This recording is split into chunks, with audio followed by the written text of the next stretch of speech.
This program is brought to you by Stanford University. Please visit us at stanford.edu. Well, sorry about the light trouble here. That wasn't a complication I was expecting. And obviously, I'm not Channing. So he almost mustered up the strength to tell you that he wasn't going to be here today, but he couldn't quite do it. I guess he was afraid nobody would show up, but I'm here. We'll have to deal with the situation. Don't drop the class. He'll be lecturing the vast majority of the classes. He just has these National Academy of Sciences boards that he's on where they're writing reports on forensics, which he'll probably tell you some stories of. I don't know if they're true, but there'll be stories, which are exciting. So was everybody able to get the course reader who tried to, and that kind of went smoothly? I guess so. Homework's posted online. This is sort of this lecture will kind of be the basis for what you guys will be doing probably Tuesday night when you go about doing the homework, where you're going to take a chemical process that you're interested in and basically describe it. So I'm going to take a few case examples here of a oil plant or the modern oil refinery as laid out. And so these first slides are from a pamphlet that Channing got from Exxon. So it's some corporate propaganda, but they have really nice pictures, and they're color-coded, and they convey some nice points. And then we'll look at a few quicker examples once we get through this that kind of have a few numbers associated with them, because we are engineers. We don't just want to draw pictures. This isn't the graphic design class, but the concepts are basically the same for all of these.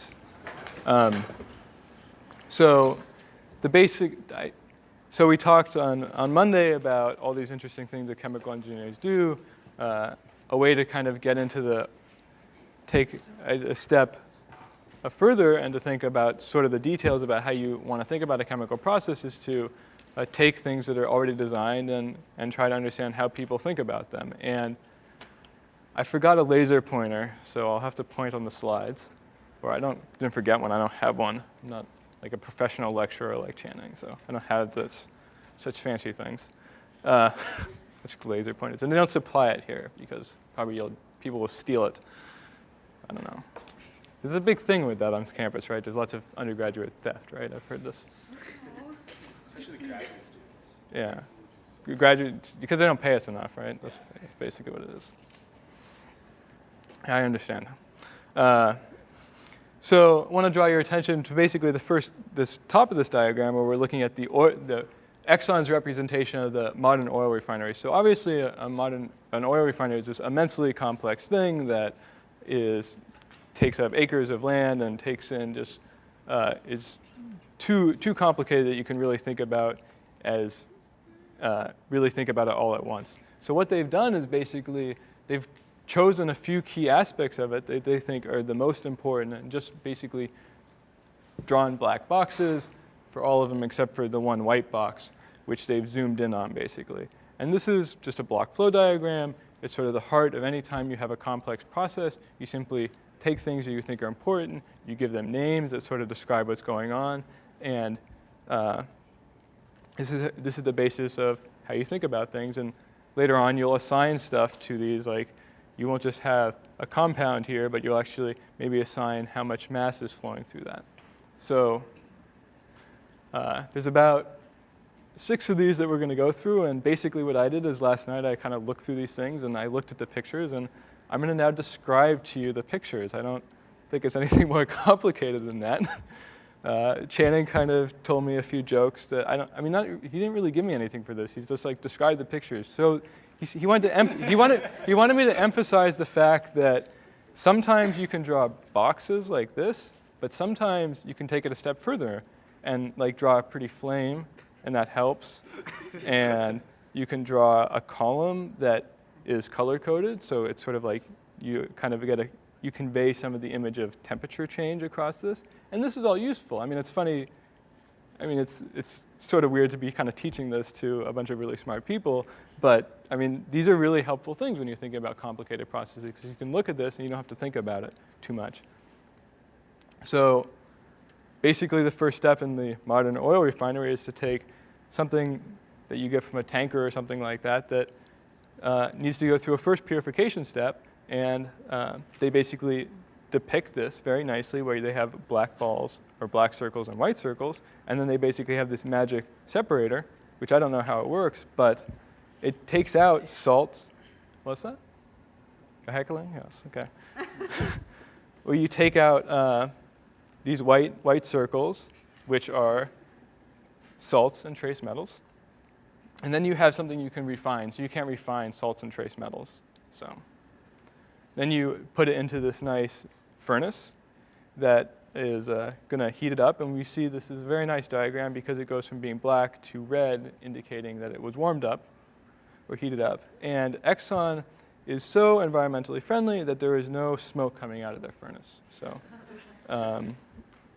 I don't know if that's, I mean, maybe they have a zero emission plan. I don't know. But that's what they're conveying here. And then it goes through basically this first step where you have an atmospheric pipe still. And basically what this is it's going to separate the components based on their molecular mass. So crude oil is, I guess you can envision it as being just this very heterogeneous mix of long carbon atoms, long chain hydrocarbons that you want to then condense into something that is useful and is well defined, and you want to have control over that. So the first thing you're going to do is you're not going to do any chemical reaction, but you're just going to separate it out into things that you have more well defined that you can then do a chemical reaction on. Okay, that was long-winded enough for slide 1. Display's on.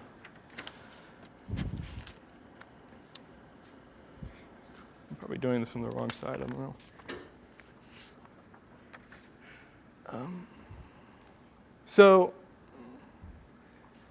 Sorry here. I like this side more. This is sort of a zoom in on probably what's happening in that pipe still, where basically what you're going to have is you're going to have a bunch of plates that are going to allow liquids or gas of different temperature to condense and then boil off those plates.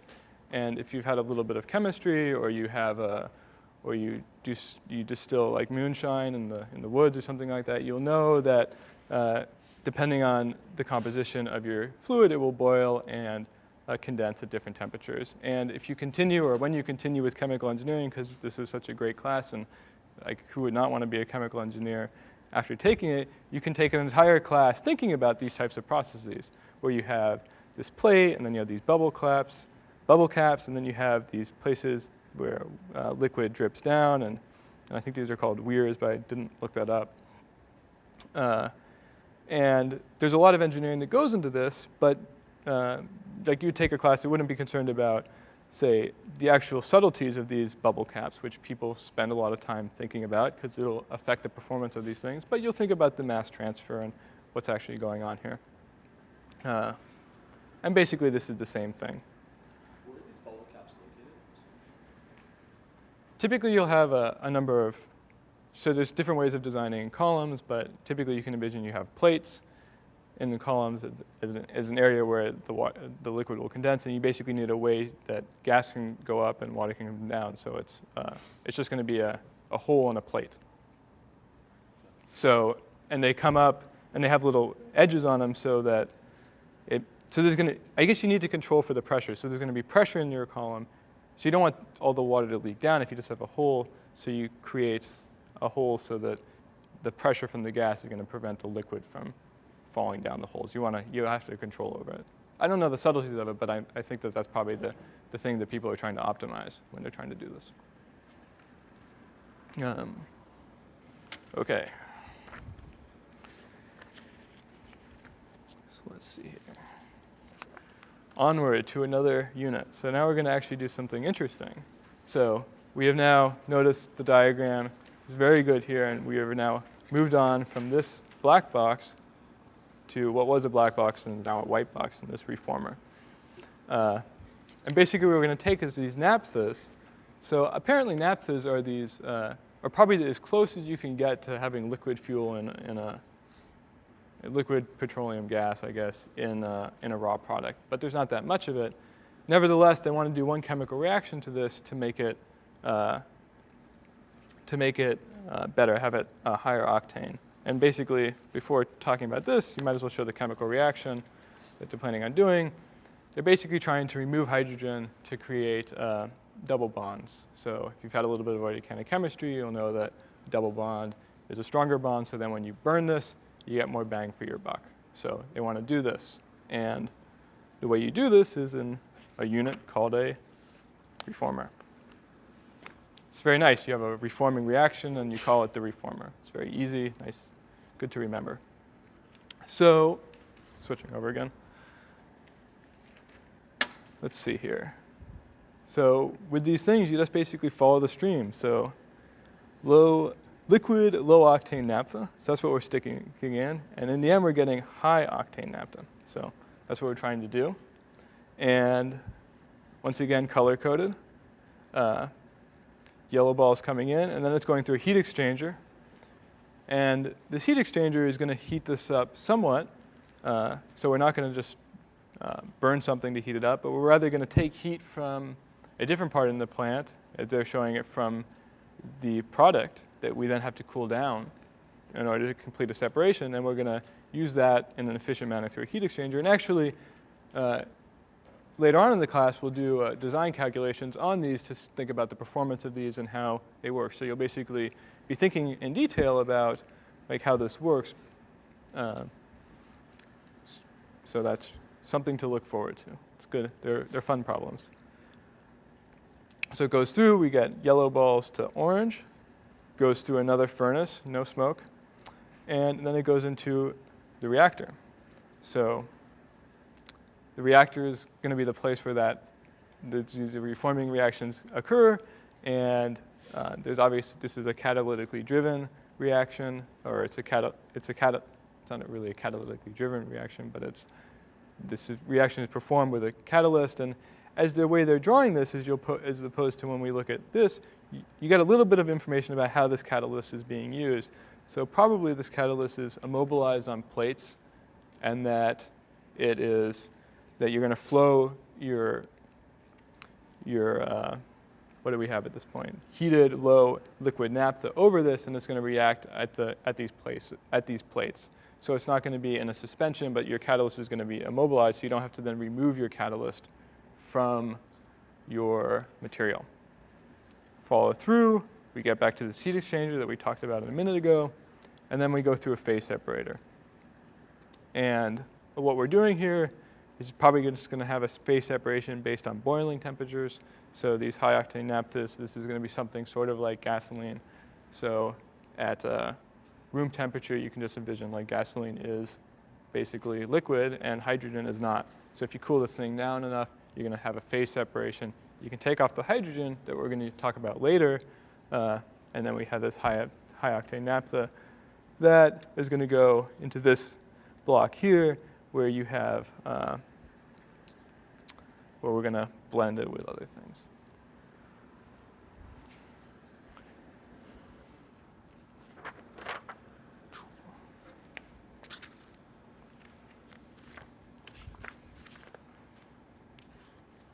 Let's see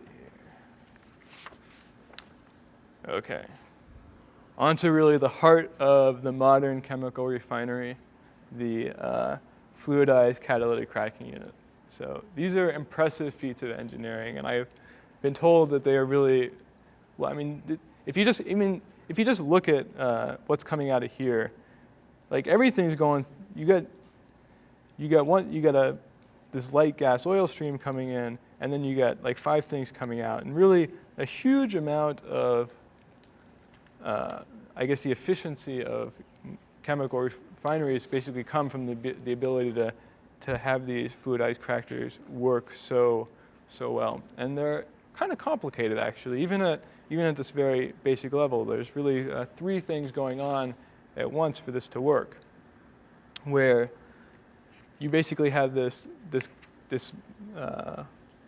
light gas oil red stream going in, and then it goes into a fluidized bed reactor where if you follow the red balls up, And you see it's combining with these white balls, and these white balls are a catalyst. So it's a little bit different than before, where we probably had the catalyst immobilize on plates, but rather here we have the catalyst that's going to be kind of in a suspension along with your fluid, with your reactant, and it's in this very large reactor. And I guess I'll show you a picture in a moment, but these reactors can be up to 25 stories high, and I don't know, that's impressively large to me. You have your chemical reaction going on, so red balls are converted to pink balls, and then white balls are converted to black balls. So the black balls being at this point, being basically catalyst that is basically been fouled. So carbon has inevitably aggregate on the surface, making the surface not really available to react, and these have to be regenerated. So catalysts are typically expensive. They're often contain precious metals such as platinum or gold or rare earth metals. And I don't know exactly what's in these, but you don't just want to chuck it. You want to regenerate it. So we go over here to this basically catalytic regenerator, the regenerator, obviously. And what occurs in this is you basically heat up your catalyst in some way to burn off the carbon, and then you collect it, stick it back in, and they suggest too that they're basically going to take the heat from this reaction and they're going to use it for some other place, so for some other heat exchanger. So when you have two distinct things going on simultaneously for this to work, and then you actually have a third thing. So you follow your pink balls up here, and what you see is this reaction's not going to completion, but you get something that's different than what you put in. But so you get three things you can separate out. You get this cat-cracked gas, cat-cracked naphtha, cat-cracked heating oil. Say that 3 times fast, honestly. But you also get some stuff that's unreacted, and you basically recycle that. So this is our first recycle stream, and basically you'll get to do a number of calculations where you get to think about how recycle streams work and what their implications are on extensive reaction. But you basically take this stream and you stick it back in and run it through, so you can get close to 100% reaction with this. So I don't know, that seems pretty complicated to me. To get one unit working, you need 3 simultaneous things going. And of course, this is in a 25-story tall stack, and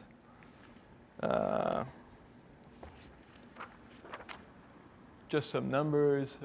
There's this picture. I don't know how modern this looks, but we'll just go with it. This is apparently 25 stories high. They're circulating within these 85 tons of catalyst per minute. So when you see that recycle, there's 85 tons of stuff going through that per minute. And they're refining 100,000 barrels a day. I don't know. Interesting. And then this is just another picture. So this is clearly not as nice as the Exxon one because there's no there's no color. They're just blocks. There's no indication of the shape of what's going on. I don't know. It's kind of half-assed. And it has waste gas, whereas Exxon has no waste gas. Yeah, that's terrible. I mean, that's just revisionist on Exxon's part. Did I show this before? This is basically the reaction that's going on. You can think about it cracking. Basically, you're taking things that are long and heavy, you're making them smaller. So we're going to talk next about basically the opposite, I think. We'll see. Let's see. I think I'm on track to getting out of here on time, if not early. Maybe Channing has a better way of describing these, or he has actual stories about these things. He'll say he went to an oil refinery and climbed around a tower, climbed to one of these towers when it was off, and it's that's what really makes you a chemical engineer. I've not done that, so I have no stories to add. Let's see. So what is this? This is like the acylator or something like that? Alkylation unit, right? In white. So basically, where do we start with this? So I was kind of annoyed. If you actually do look at the color scheme, they kind of don't carry across the red from before. If you look at where this stream was before, it's not red, so it changes color, which, I mean, if you were really on top of it, you'd have consistent color, but they don't. So you basically take in these olefins like propylene or butylene, so things with double bonds, and then you're going to combine them with isobutane, so down here, in an acid catalyzed reaction. So acid, I don't know what kind of acid it is, but so you mix these three things together, and it's going to, and then you stir it. So we have these nice stirring diagrams to be commended for. And then so this is basic, I mean, do you see the theme here? You have you stick something in, you react it, you separate it. Yeah, this is, we're about halfway through, and you're going to get some more of this. So if it hasn't driven the point home, this is, you'll get some more. So you stick it in, react. I don't know how Channing did this before. I mean, what is he expecting for me to do? I mean, it's kind of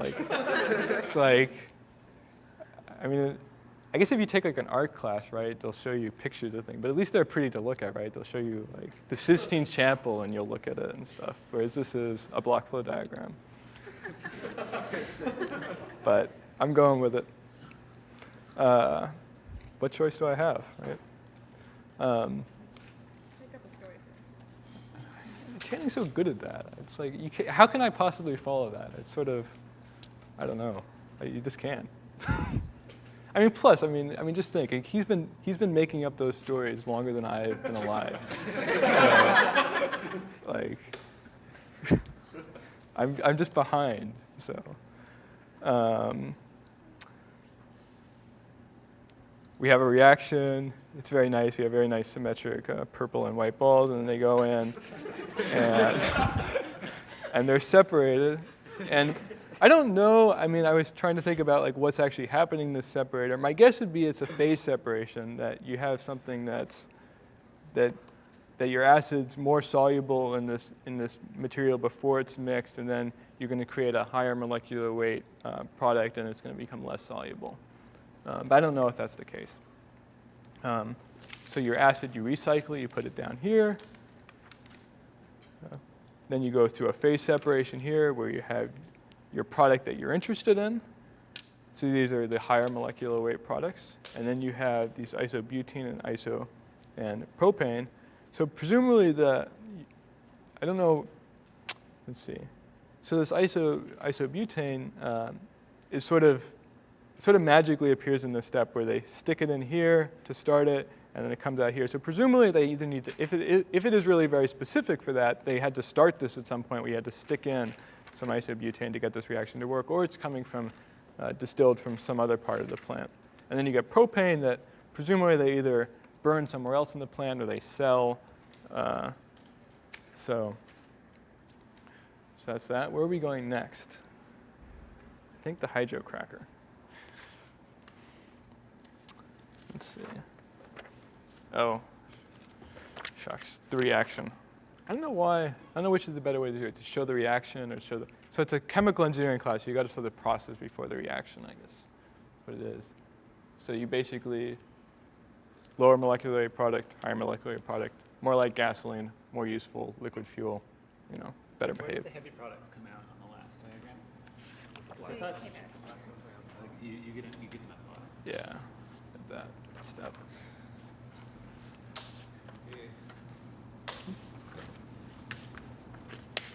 Okay.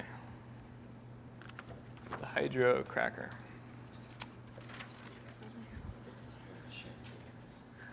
Let's see. I think this is pretty similar to what I've been saying before. Similar color scheme as well. I guess the difference is here is when you can step back and look at the hydrocracker. Though we sort of envision the hydrocracker as being one reactor, there are two reactors here. So there is a first stage and then a second stage of this hydrocracker. And I don't know the design reasons why they would do that, but presumably maybe there's some scale issues or how far you can push the push the reaction before you want to purify it and then drive it to completion. I don't really know, but that's how they have it. So we got red balls going in. Once again, different than the fluidized bed reactor, we have these little plates. I think this would probably indicate that you have an immobilized catalyst. Reaction happens. Your stream gets split. So this is a little bit different than before, where some of the stream goes in to be reacted even more, whereas, oh shucks, I forgot something. I forgot to talk about the hydrogen. So we have these heavy gas oils coming in and the hydrogen coming in. So presumably, you have these very high molecular weight carbon chains. In order to break them up into smaller chains, you need a little bit of hydrogen around to basically satisfy or to replace carbon bonds. Presumably in the fluidized bed reactor, you are rearranging.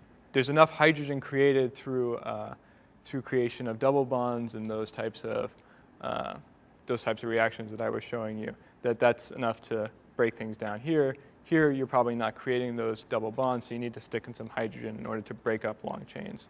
So I guess that's key here to that, if you're concerned about the chemistry of what's going on. So two things going in. We separate out. We take the product stream from the first reactor. We split it. Then we use that split stream to go through a phase separation where we're taking out hydrogen again, and these reactive products. Half of the stream's going through this reactor here. And then, let's see here. Oh, hydrogen coming in again. Right. So I guess it's the same reactor as before. But then out of this stream, we're taking all the product, and then we're basically distilling it out. Now you start having things you might have heard of before.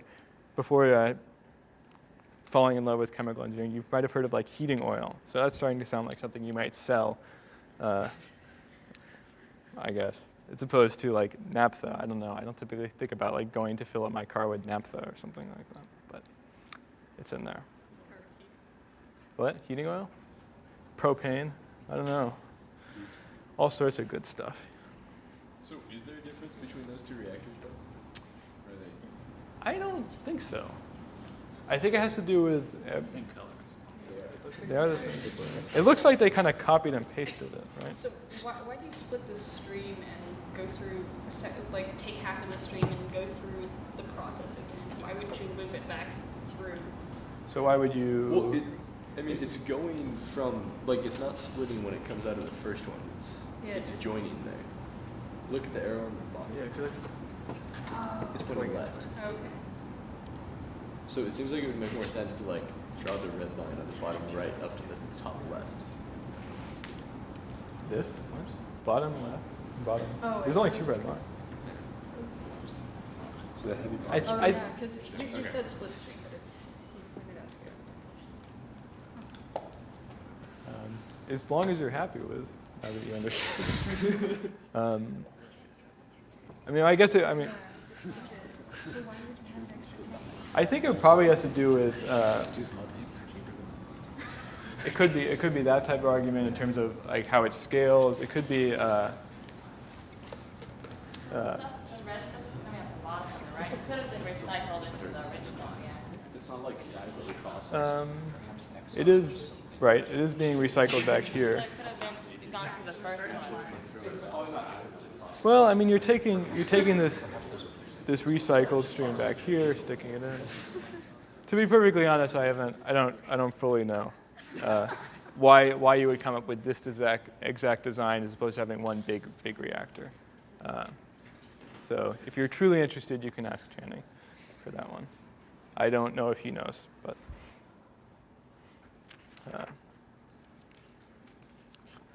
Let's see here. 2 more reactors. We're almost there. And then we'll be off to making nitric acid, if you looked ahead. Let's see. So the coker. I don't know. Interesting name. basically the strategy here is to take a lot of very heavy molecular weight stuff and to turn it into something slightly useful. At the very least, turn into something that they can then burn to power other parts of the plant. So they have this feed of basically residual streams, and then they basically stick it into this reactor that they don't give a lot of information about what's really going on here. It is a very different shape than the other reactors, which I think might indicate something. I just don't know what that is. Because, I mean, if you are going to go through all the trouble of making up a shape, I mean, and you're an engineer on like Picasso, you're going to try to have it like sort of represent what's going on.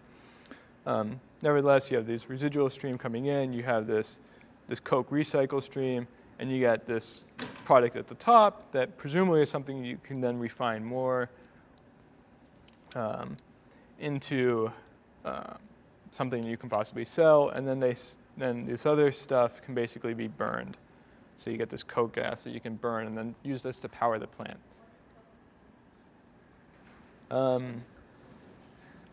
What is exactly this? I think it's basically like, it's like tar and like a kind of coal type product. It's just kind of a mess. Coker is just a different kind of reactor. The what? Coker is just a different kind of reactor. Yeah, the coker is the name of the reactor for this very heavy molecular weight stuff. I mean, this would be stuff like asphalt, basically, if it wasn't at 500 or 1,000 degrees or whatever temperature they're running this stuff at. So not stuff you typically think about burning too much.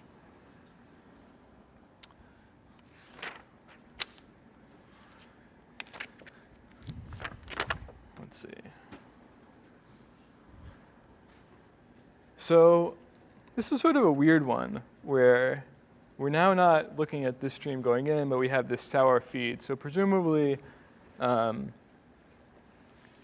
some, I guess, lower quality crude oils have a lot of sulfur-containing compounds in them, and you need to eliminate that stuff because you don't want, say, like acid rain and such.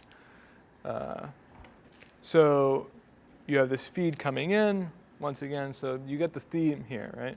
I think you have done this like 6 times now, where I've described the colors and the pictures, and this will be the last one, at least with the Exxon propaganda, where we have this feed coming in, we're adding it to hydrogen again, so that's interesting, going through a furnace, and, coming in, around, right, sorry. It's not going into this here. It's coming out, it's going into the reactor here. We don't know anything about the reactor. I don't know exactly what's going on. But you're getting out some hydrogen, and then you're getting out some low sulfur product that presumably you're then going to go and refine. I think this should have a high sulfur product stream, because if you're trying to eliminate sulfur, you got to have something that's enriched and something that's depleted in it. Where is it going? No, it says hydrogen sulfide removed. Oh, nice. You actually read it. I don't know. Okay, so they're removing it. How can you- Okay, so it's removed, and there you go. We took a low sour feed and turned it into sweet products.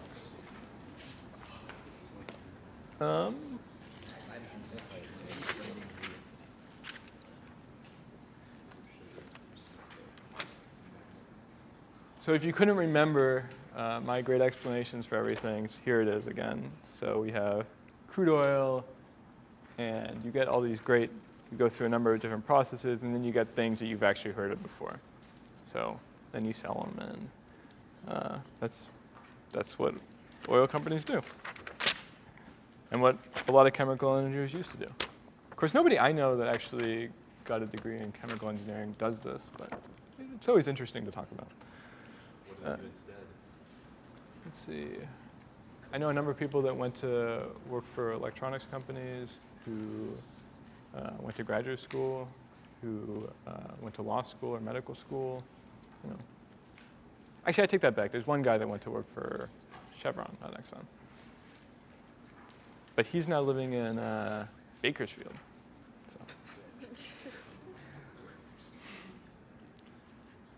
This is basically somebody else's depiction of the same thing, but it gets a little bit better, at least when you go down from, so the top is sort of like what we saw before, no pretty pictures, but here they do something interesting where they actually assign numbers to streams. So this is like verging on real engineering now and not simply graphic design. Was that whole thing out of focus this whole time? Yeah. Nobody told me? Thank you. Okay. Yeah, okay. Good. That's now archived, so this is good. I guess I need to, okay. You got 100 units of stuff going in, crude oil, barrels, ships, whatever. And they have streams that presumably whenever you add these up, whenever you draw a box around a specific unit, whatever's going in will equal what's going out. So you get 100 units going in, and then you get 100 units going out of stuff that you've actually heard of before. So, and you'll get to do much more of this.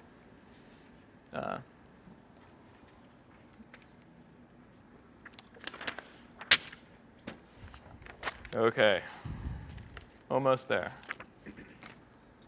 Nitric acid, and then soap.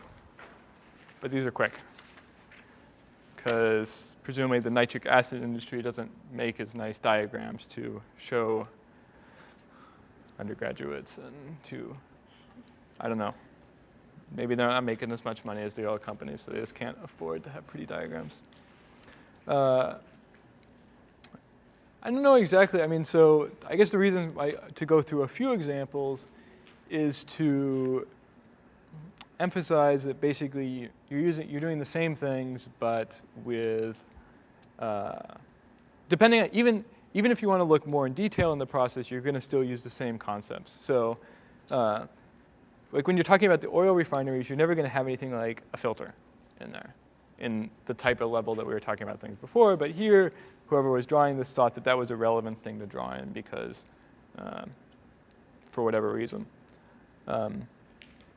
Very nicely here we have the reactions drawn where you're basically taking ammonia and oxygen and you're creating nitric acid and NO.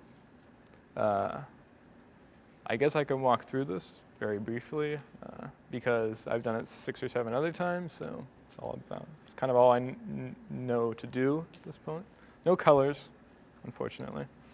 So they have 2 streams going in, so they have air and ammonia. They vaporize it. We have heat going in, but we don't know, no pretty flame, so we don't know really how they're heating this. Presumably by burning methane, but who knows? It's getting filtered, going through some mixing changer, a converter. So this is, and we have a nice temperature. This is reactions happening at basically 1,000 degrees. Goes through a reheater, platinum. So that was an expensive filter. Goes through some condensing coils, and then basically in the end here, you end up bubbling this product through a bunch of water, and you're going to get a nitric acid, so 65% is what you get out. I guess if you want to have more concentrated stuff, you're going to have to distill out the water. That would be like another unit operation. I don't know. Don't think I have a whole lot more to say about that one.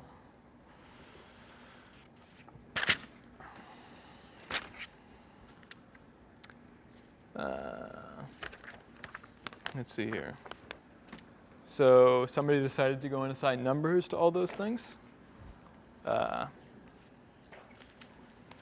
So as opposed to before when we showed the oil refinery with the numbers in this, we're actually talking about individual molecular species, and I guess we see that air goes in 3 different places in the process.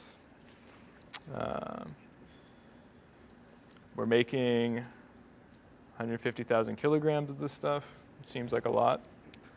But I don't really know, like on a scale, what that is. I guess it would be interesting to look up and see like how much nitric acid is used per day or made in the world every year. My guess would be that's a very small fraction of it.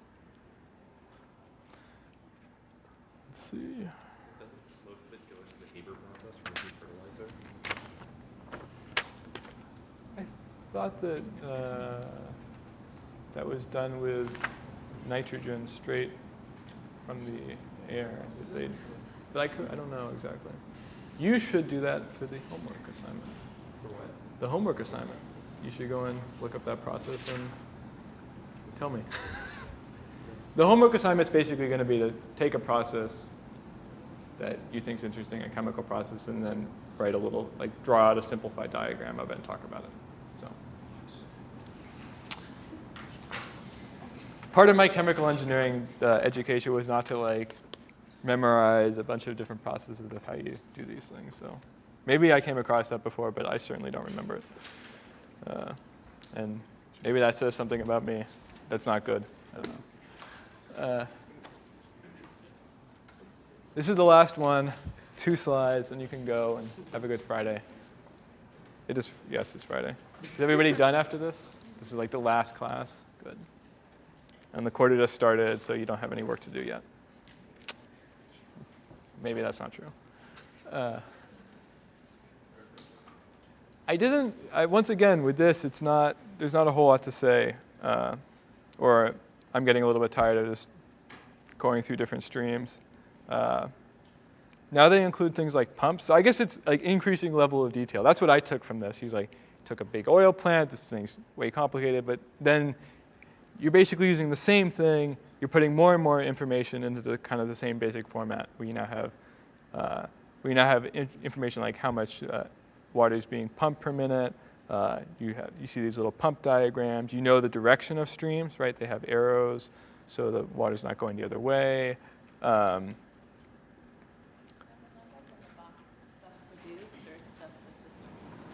Let's see here.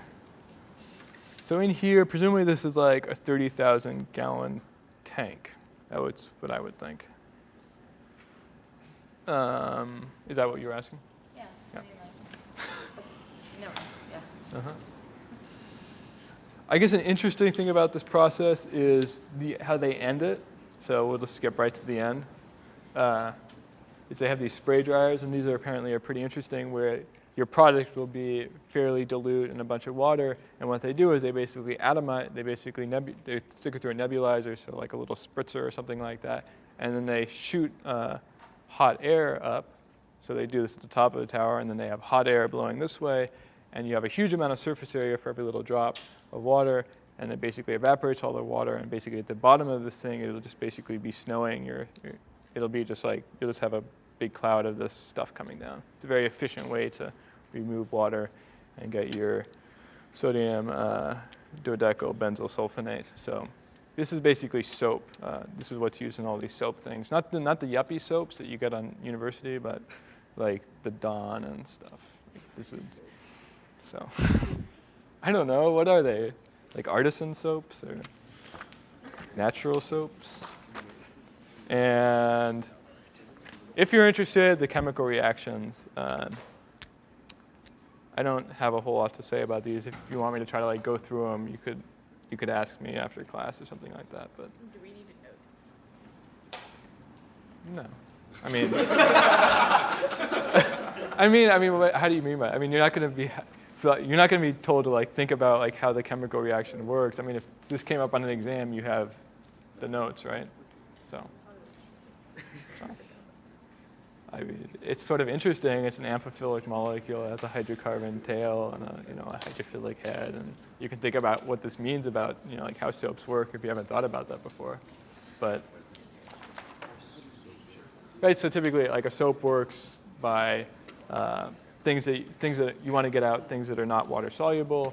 So you have a molecule that's part of it's water soluble, part of it's not. So the hydrophobic part will interact with the greasy thing that you want to remove. It'll kind of interact with it, but now it'll become soluble because the molecule is part of it's hydrophilic, and then it will kind of encapsulate it, and then you wash off your dirt. To a first part, I mean, that's pretty hand wavy, but that's how people typically envision soaps working, or at least how it's been explained to me and how I think about it. Which could be totally wrong, but I don't think it is. It's probably like only 50% wrong. So I think that's about it. Channing will be back on Monday. It'll be far more exciting. And we'll only have to go through this a few more times. So have a great weekend.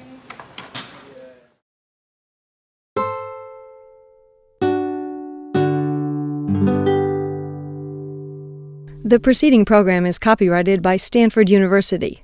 Please visit us at stanford.edu.